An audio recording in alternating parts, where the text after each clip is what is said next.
Assalamualaikum warahmatullahi wabarakatuh. Alhamdulillahirrahmanirrahim.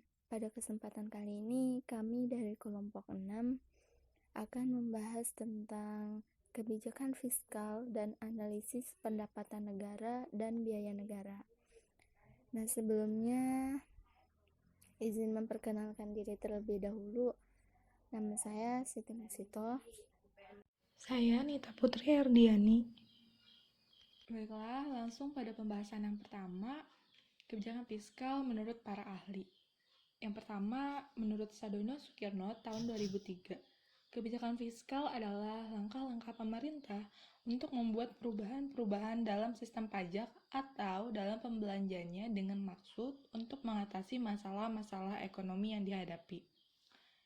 Yang kedua, menurut Nopirin PhD tahun 1987. Kebijakan fiskal terdiri dari perubahan pengeluaran pemerintah atau perpajakan dengan tujuan untuk mempengaruhi besar serta susunan permintaan agregat. Indikator yang biasa dipakai adalah budget defisit, yakni selisih antara pengeluaran pemerintah dan juga pembayaran transfer dengan penerimaan terutama dari pajak. Yang ketiga, menurut Tulus Tambunan, kebijakan memiliki dua prioritas. Yang pertama adalah mengatasi defisit anggaran, pendapatan, dan belanja negara (APBN) dan masalah-masalah APBN lainnya. Defisit APBN terjadi apabila penerimaan pemerintah lebih kecil dari pengeluarannya. Dan yang kedua adalah mengatasi stabilitas ekonomi makro yang terkait dengan antara lain pertumbuhan ekonomi, tingkat inflasi, kesempatan kerja, dan neraca pembayaran. Lalu ada pengertian kebijakan fiskal. Kebijakan fiskal atau yang sering disebut sebagai politik fiskal dapat diartikan sebagai tindakan yang diambil oleh pemerintah dalam bidang anggaran belanja negara dengan maksud untuk mempengaruhi jalannya perekonomian. Lalu, menurut Kamus Besar Bahasa Indonesia, kebijakan fiskal adalah kebijakan pemerintah yang berkenaan dengan urusan pajak atau pendapatan negara. Dalam ekonomi konvensional, kebijakan fiskal dapat diartikan sebagai langkah pemerintah untuk membuat perubahan-perubahan dalam sistem pajak atau dalam pembelanjaannya yang dalam konsep makro disebut dengan government expenditure. Kita ambil kesimpulannya bahwa kebijakan fiskal adalah kebijakan yang dilakukan oleh pemerintah di bidang keuangan, meliputi penerimaan negara, pengeluaran negara, dan utang. Selanjutnya, ada fungsi utama kebijakan fiskal. Terdapat 3 fungsi, ada fungsi alokasi, fungsi distribusi, dan fungsi stabilisasi. Nah, yang pertama, fungsi alokasi, yaitu fungsi untuk mengalokasikan faktor-faktor produksi yang tersedia dalam masyarakat sedemikian rupa, sehingga kebutuhan masyarakat berupa public goods dapat terpenuhi secara layak dan dapat dinikmati oleh seluruh masyarakat.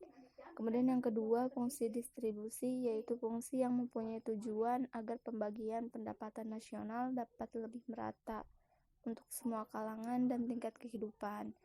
Nah, yang terakhir, fungsi stabilisasi, yaitu agar terpeliharanya keseimbangan ekonomi, terutama berupa kesempatan kerja yang tinggi, tingkat harga umum yang relatif stabil, dan tingkat pertumbuhan ekonomi yang memadai, menurut Sudiono 1992.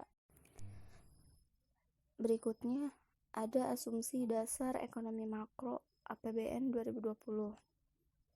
Di sini ada pertumbuhan ekonomi sebesar 5,3%, inflasi 3,1%, nilai tukar rupiah 14.400, suku bunga SPN 5,4%, harga minyak mentah 63 US dollar per barel, lifting minyak 755.000 barel per hari, lifting gas 1.161.000 barel per hari. Nah, kemudian di sini ada target pembangunan APBN 2020. Ada tingkat pengangguran sekitar 4,8% sampai 5%. Gini rasio indeks 0,375 sampai 0,380, tingkat kemiskinan 8,5 sampai 9%, dan indeks pembangunan manusia 72,51. Baiklah, ini adalah postur anggaran APBN tahun 2020 dalam triliun rupiah. Jadi, pada anggaran APBN 2020, belanja negara di sini lebih banyak ya daripada pendapatan negara. Belanja negara ini sebanyak 2.540,4 triliun. Dengan rincian belanja pemerintah pusat 1.683,5 triliun dan transfer ke daerah dan dana desa sebanyak 856,9 triliun. Pendapatan negara ini dengan rincian ada penerimaan perpajakan, ada penerimaan negara bukan pajak, dan penerimaan hibah. Yang paling banyak ini penerimaan perpajakan, yaitu sebesar 1.865,7 triliun, dan penerimaan yang terkecil itu dari penerimaan hibah, yaitu 0,5 triliun. Di sini ada penjelasan terkait pendapatan negara dari penerimaan perpajakan dan penerimaan negara bukan pajak. Penerimaan perpajakan tiap tahunnya mengalami pertumbuhan. Pada APBN 2020 ditargetkan sebanyak 1.865,7 triliun dengan tax ratio 11,6% produk domestik bruto. Tapi pada penerimaan negara bukan pajak itu mengalami angka yang fluktuatif, yang mana dari tahun 2016 sampai 2018 mengalami kenaikan, lalu dari 2018 ke 2020 itu mengalami penurunan. Langkah kebijakan PNBP yaitu pengelolaan dan pemanfaatan sumber daya alam yang optimal, efektif, dan efisien, lalu ada peningkatan pelayanan dan penyesuaian tarif, peningkatan efisiensi BUMN dan kinerja BLU, dan penyempurnaan tata kelola. Nah, berikutnya ada belanja pemerintah pusat. Di sini belanja pemerintah pusat naik sebesar 13,5 triliun dari RAPBN 2020. Terdiri dari kenaikan belanja kementerian lembaga sebesar 25 triliun rupiah dan penurunan belanja non-kementerian lembaga sebesar 11,5 triliun rupiah. Nah, di sini juga pertumbuhannya meningkat signifikan dari tahun 2016 sampai 2020. Nah, APBN 2020 sebesar 1.683,5 triliun dan ini dialokasikan untuk belanja kementerian lembaga dan non-kementerian lembaga. Nah, masing-masing bisa dilihat di sini juga. Kemudian ada langkah kebijakan belanja pemerintah pusat juga bisa dilihat di sini. Ada peningkatan kualitas SDM, penguatan pelindungan sosial dan pembangunan infrastruktur. Selanjutnya ada anggaran pendidikan. Di sini APBN 2020 sebesar 508,1 triliun. Jadi dari APBN ini dialokasikan sebesar 20% untuk anggaran pendidikan. Di sini juga ada buat pusat 172,2 triliun, transfer ke daerah 306,9 triliun, dan pembiayaan 29 triliun. Ini juga ada target dan sasaran pendidikan dalam triliun rupiah. Jadi ini masing-masing pengalokasian setiap untuk pendidikan. Contohnya di situ ada buat kartu Indonesia Pintar, buat KIP kuliah, beasiswa, dan lain sebagainya. Jadi teman-teman bisa lihat di sini pengalokasiannya sebesar berapa. Baiklah, selanjutnya ada anggaran kesehatan. Anggaran kesehatan APBN 2020 sebesar 132,2 triliun, 5% dari belanja APBN. Angka yang cukup naik ya, cukup meningkat dari tahun ke tahun selama periode 2016 sampai 2020. Nah, dengan rincian anggaran kesehatan pusat sebanyak 97,2 triliun dan anggaran kesehatan untuk transfer ke daerah 34,9 triliun. Target kesehatan melalui kementerian atau lembaga, ini ada penerimaan bantuan iuran melalui JKN, lalu ada penugasan tenaga kesehatan sebanyak 2.700 orang ke daerah-daerah tertinggal, dan masih banyak lainnya, bisa dibaca ya teman-teman semua. Lalu di sini ada anggaran infrastruktur. Dari tahun 2016 sampai 2020 cukup mengalami peningkatan ya, walaupun tidak signifikan setiap tahunnya. APBN tahun 2020 anggaran infrastrukturnya itu sebanyak 423,3 triliun. Pertumbuhannya itu dari tahun 2019 ke 2020 ini cukup besar ya, 5,9%. Nah, sasaran target infrastruktur ini ada pembangunan konektivitas atau hubungan jalan dari satu daerah ke daerah lain, terus ada pembangunan bandara baru sebanyak 3 unit, lalu ada bendungan sebanyak 49 unit, pembangunan dan rehabilitas jembatan sepanjang 19.014 meter, lalu ada pembangunan atau penyelesaian rel kereta api sepanjang 238,8 km. Lalu ada perumahan untuk MBR dan rumah khusus. Lalu ada transfer ke daerah dan dana desa. Dari tahun 2019 ke 2020, anggaran transfer ke daerah dan dana desa ini bertumbuh sebanyak 5,2%.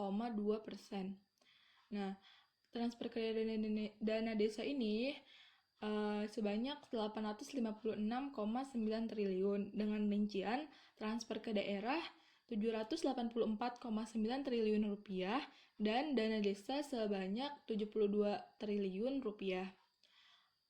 Lalu ada langkah kebijakan transfer ke daerah. Ada di sini ya, bisa dibaca untuk dana bagi hasil. Jadi angka 784,9 triliun ini dibagi lagi sesuai dengan ininya. Ada dana bagi hasil, dana untuk alokasi khusus fisik, dana insentif daerah, dana otsus dan dana keistimewaan daerah istimewa Yogyakarta, ada dana alokasi khusus non fisik dan dana alokasi umum. Pun begitu pada dana desanya. Dapat dibaca ya teman-teman semua. Kemudian defisit APBN 2020.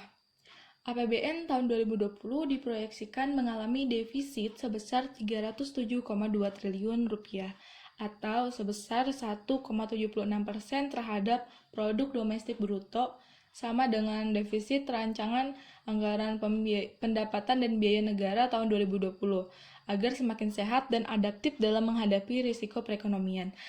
Telah kita ketahui pada pembahasan yang pertama, defisit APBN terjadi apabila penerimaan negara lebih kecil daripada pengeluarannya, makanya diberlakukannya defisit APBN ini.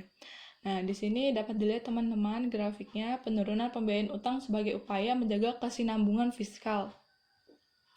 Yang mana di sini pembiayaan utangnya turunnya dari tahun 2019 ke 2020.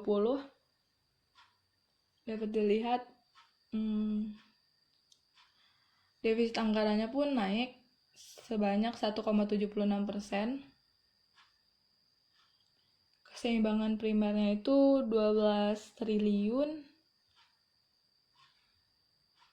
Defisit anggarannya itu 307,2 triliun. Baiklah, selanjutnya akan dilanjutkan oleh Siti Masito.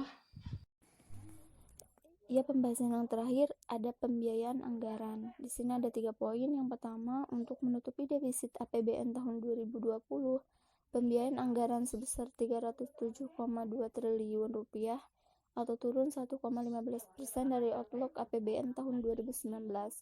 Kemudian yang kedua, pembiayaan anggaran berasal dari pembiayaan utang, baik berupa SBN konvensional dan SBSN. Pembiayaan utang tersebut tumbuh negatif sebesar minus 5,88% dari outlook APBN tahun 2019. Kemudian yang terakhir, selain itu, pembiayaan anggaran juga untuk kegiatan investasi tahun 2020 ditujukan untuk meningkatkan kualitas pendidikan, percepatan pembangunan infrastruktur, juga mendorong ekspor nasional dan meningkatkan daya saing bangsa. Di sini juga bisa dilihat pertumbuhan pembiayaan anggaran juga. Ya, terima kasih teman-teman semua yang sudah menonton video presentasi kelompok 6. Semoga ilmu yang kami sampaikan bisa bermanfaat bagi kita semua. Mungkin kami dari kelompok 6 mohon maaf jika terdapat salah-salah kata dalam menyampaikan presentasi ini. Kurang dan lebihnya kami mohon maaf. Wassalamualaikum warahmatullahi wabarakatuh.